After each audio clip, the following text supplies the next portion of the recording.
হ্যাঁ গালিব, খানা খাইছো? তোমার আব্বু তো তোমার না প্রতিদিন অনেক টেনশন করে, হুজুর আমার গালিবে ঠিক মতন খানা খায় কিনা। ফ্যাট বসছে? ফ্যাট বসছে? ফ্যাট অন্য ভরে নাই? এই বালতিটা দাও, বালতিটা দাও, তাড়াতাড়ি দাও। ফ্যাট বলে অন্য ভরে নাই।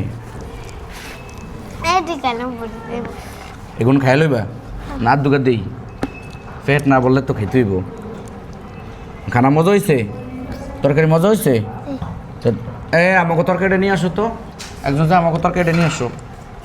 দেখছো, ফ্যাট বুড়া বুড়া খানা খেতে হইব। তোমার আব্বু তোমার নিয়ে অনেক টেনশন করে, বুঝছো নি কথা?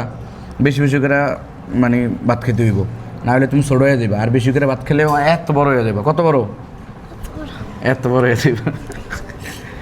দাও দাও, তরকারি দাও। ফ্যাট না বললে আমরা কইবা বেশি করে তরকারি দিব। এটা হচ্ছে কি ভাজি, সবজি। এটা ডাউল নিয়ে আসো।